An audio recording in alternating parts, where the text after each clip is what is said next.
Gather round, my young friends, and let's dive right into this. Today, I want to pass down to you a sweeping, ancient story of justice, rebellion, and a truly breathtaking rescue. We're going to look closely at this foundational narrative, but I promise you, we aren't just reading dry facts off some dusty page. No, we are tracing a defining epic of human history. This is a story that bridges heaven and earth. It shows us exactly what it looks like when a divine power steps directly into the messy, tragic reality of humanity to liberate the oppressed. It's a vital, timeless story for you to carry with you as you grow up and navigate the world. And that brings us to the central mystery of our story today. How does a rescued people survive their own rebellious hearts? It's a tale that reveals both the profound, honestly troubling depths of human stubbornness and the relentless, pursuing nature of divine mercy. You see, being physically rescued from iron chains, well, that's really only half the battle. The true struggle, as we're going to uncover together, is what happens long after those physical chains actually fall off. Can a people who have literally only ever known the brutal reality of slavery truly learn to live in freedom? And maybe more importantly, can they overcome that quiet rebellion echoing in their own minds and hearts? So, our story actually bridges a massive silent gap of 400 years. We move from a time when the 70 members of the Israelite family were welcomed into Egypt as honored guests by a really friendly king, to a very dark, oppressive era. Over these centuries, the Israelites were fruitful and they multiplied, which is a beautiful echo of the ancient blessing God gave humanity at the very dawn of creation. But eventually, a wicked new pharaoh rises to power, and he looks at this growing immigrant group not as a blessing, but as a terrifying threat to his own supremacy.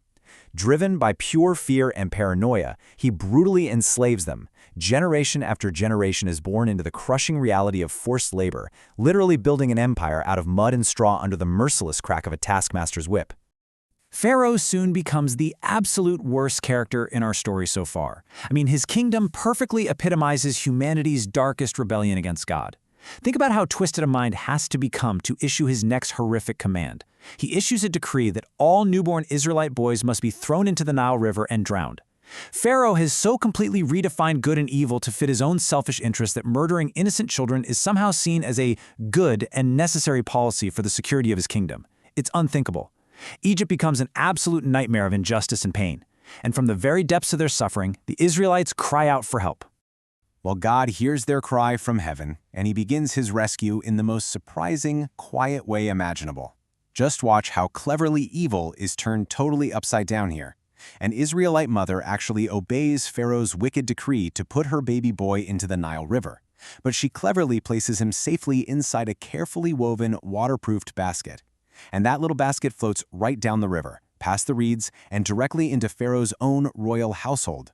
The boy is found by Pharaoh's daughter. He's named Moses, and he gets raised right under the tyrant's nose. The very king who sought to destroy the Israelites ends up paying to feed, clothe, and educate the exact man God is going to use to defeat his empire of evil. You really can't make this stuff up. So years pass. Moses flees Egypt after a really tragic mistake, and our story finds him far away, just herding sheep in the quiet wilderness. And it's here that God calls out to him from a miraculously burning bush. It's a bush where the flames crackle and dance, but the leaves, they don't turn to ash. Standing barefoot on holy ground, Moses trembles as God gives him a monumental commission. He tells Moses to march right back into the heart of the most powerful empire on earth, confront Pharaoh face to face, and demand the immediate release of the enslaved Israelites. But God also gives Moses a pretty sobering warning. Pharaoh is not going to just let them walk away without a fight. A massive confrontation is definitely brewing. And sure enough, when Moses returns to Egypt and demands the Israelites' freedom, Pharaoh stubbornly resists. Now, pay close attention to the sequence of events here, my young friends. God sends a series of plagues. We're talking frogs, darkness, hail, disease, and each one directly challenges the authority of a specific Egyptian god. Through the first 5 plagues, Moses actually offers Pharaoh a chance to humble himself and let the people go. But every single time, Pharaoh hardens his own heart. He grips his power tightly, entirely of his own free will. It's only later, after Pharaoh's evil reaches a point of absolute no return, when even his own exhausted advisors are telling him he's lost his mind and destroyed Egypt, that God simply bends that hardened, evil heart toward a redemptive purpose, ultimately luring the tyrant into his own destruction. Which brings us to the devastating, solemn climax in Egypt. The final plague brings horrifying, tragic justice to the land. God turns the tables entirely. Just as Pharaoh cruelly murdered the Israelites' sons in the river, Egypt is now going to lose its own firstborn sons. But right in the middle of this intense judgment, God offers a miraculous means of escape. The Israelites are told to sacrifice a young, spotless lamb and paint its blood on the wooden doorframes of their houses. When the divine plague sweeps through the terrified nation at midnight, those marked houses are passed over and the families inside are completely spared. This redemptive act is so incredibly central to their identity that God commands them to celebrate it every single year, forever, as the Passover. Broken by the devastating loss of his own son, Pharaoh is finally forced to let the Israelites go. They march right out of Egypt, tasting the sweet air of freedom for the first time in generations. But of course, the tyrant quickly changes his mind. Driven by pride and just a blind thirst for vengeance, Pharaoh gathers his massive chariot army and chases after them, pinning the Israelites right against the edge of a vast sea. But God makes a way where there is absolutely no way. A fierce wind blows, the muddy seabed dries up, and towering walls of water just stand at attention on either side. As the Israelites pass safely through, Pharaoh charges blindly in after them, rushing headlong into his own watery destruction as the roaring sea crashes right back down. Safely standing on the other side of the sea, looking back at the defeated, silent army of their oppressor, the people just erupt into joyous celebration. Women are dancing with tambourines, and the echo of their voices rings across the water. This is the Song of the Sea, which is actually the very first song of praise recorded in the Bible. They're celebrating a God who actively goes to war to redeem the enslaved. The final ringing line of their poetry boldly declares, "The Lord reigns as king." It's this beautiful, triumphant picture of what it looks like when God brings his people out of darkness and steps in as their true sovereign, promising to bring them into a place where his divine presence will live among them forever. But our story takes a shockingly sharp turn right here. No sooner does that glorious music fade than the Israelites find themselves trekking through a harsh, unforgiving wilderness. The blistering sun beats down, their throats grow dry, their stomachs rumble. And what do? Do they trust the God who just saved them? Nope. They start intensely criticizing Moses and God for rescuing them at all. They actually sit in the scorching desert and complain, foolishly longing for the good old days when they had pots of meat and bread in Egypt. They completely romanticize the brutal chains of their slavery just because their bellies used to be full. It is absolute, staggering madness to prefer the whip to the wilderness, isn't it? And yet God graciously provides for them in the desert anyway. He miraculously rains down sweet bread from heaven each morning and brings fresh, cool water gushing straight out of solid rocks. But their constant, ungrateful complaining really forces us to stop and ask a crucial, deeply worrying question. Could it be that Israel's heart is just as hard as Pharaoh's? Sure, they may have been physically marched out of the borders of Egypt, but is that oppressive, fearful mindset of Egypt still deeply entrenched inside of them? Holding that dark, lingering question in the back of our minds, the story sweeps us forward to the dramatic foot of Mount Sinai. Now, this is the very same towering mountain where Moses first saw the burning bush. Here, God's presence descends upon the peak in a terrifyingly beautiful and awe-inspiring display. The ground violently shakes, thick dark clouds roll in, blinding lightning flashes across the sky, and there's this deafening blast of a trumpet. God is showing up in sheer, overwhelming power, not to destroy them, but to formally invite this newly freed nation into a sacred, binding covenant relationship. And the promise God offers this crowd of former slaves is absolutely breathtaking in its scope. He tells them that if they obey the terms of this covenant, they are going to be radically transformed. They will be so deeply shaped by God's justice and teaching that they'll become a kingdom of priests. Now, what does that incredible title actually mean? Well, it means they'll become God's chosen representatives on earth.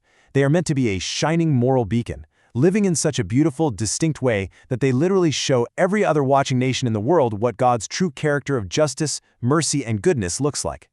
To live out that amazing high calling, Moses goes up the shaking mountain, and God gives him the terms of this sacred agreement, starting with the famous 10 Commandments. These are the basic, foundational rules for how God and Israel will relate to one another. But it goes way deeper than that. There are detailed laws outlining their worship, strict rules ensuring justice for the poor and vulnerable, and specific commands for radical generosity and Sabbath rest. See, these aren't just arbitrary, rigid rules to weigh them down. They are the beautiful, life-giving terms of an intimate relationship with the Creator. And down below, the people eagerly and unanimously accept the offer. To permanently seal this bond, God takes the relationship a glorious step further. He gives Moses 7 chapters of meticulous architectural blueprints for something called the tabernacle. This is a sacred tent.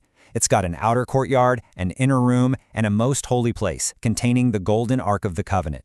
Every single sensory detail, the shimmering gold, the brilliant jewels, the sweet scent of incense, the embroidered angelic figures on the curtains, it is all deeply symbolic. It's designed to be a portable Eden. Ever since humanity lost access to God's presence in the garden, heaven and earth have been split.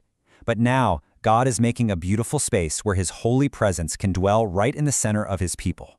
It's a beautiful, hopeful plan for the future, isn't it?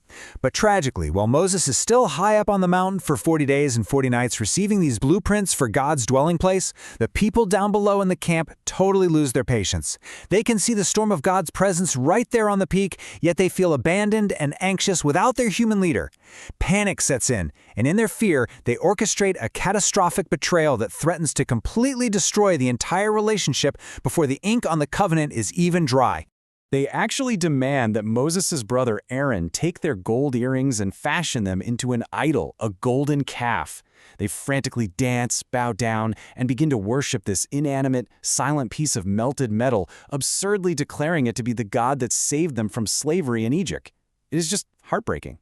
And it really begs the question, why on earth would you build a golden calf to worship while the true God's presence burns right there on the mountain just a few miles above your heads? They instantly and completely shatter the very first 2 commands of their brand new covenant: no other gods and no idols. Meanwhile, up on the mountain, God sees everything unfolding in the camp. He shares his deep anger and pain with Moses, stating his intention to just wipe the rebellious Israelites out and start all over from scratch. But Moses bravely throws himself right into the breach. He urgently intercedes for the people, pleading with God and reminding him of the ancient covenant promises made to their ancestors Abraham, Isaac, and Jacob. Moses even appeals to God's reputation, asking what the surrounding Egyptian and Canaanite nations would think if the God who dramatically rescued his people simply destroyed them out here in the desert sand. And you know what? God graciously hears Moses and accepts his desperate plea. He relents from destroying the nation as a whole. And it is right here, in the devastating wake of this massive epic failure, that God for the very first time verbally describes his own character to Moses. He says, "The Lord is merciful and gracious, slow to anger, abounding in covenant faithfulness." He declares himself to be a God deeply full of mercy and forgiveness. Yet he also clarifies that he is a God of perfect, unyielding justice who won't just leave the wicked unpunished. It's this profound, delicate balance of grace and accountability. So we are left with this almost unbearable thematic tension here in our story. On one side, you have God's unwavering, relentless commitment to his promises. He's proving he is willing to forgive, endure the pain of betrayal, and still desire to dwell with them. But on the other side, you have a people who have proven utterly faithless, terribly stubborn, and completely prone to idolatry at the slightest hint of hardship. God is committing himself to a people who are, quite frankly, their own worst enemy.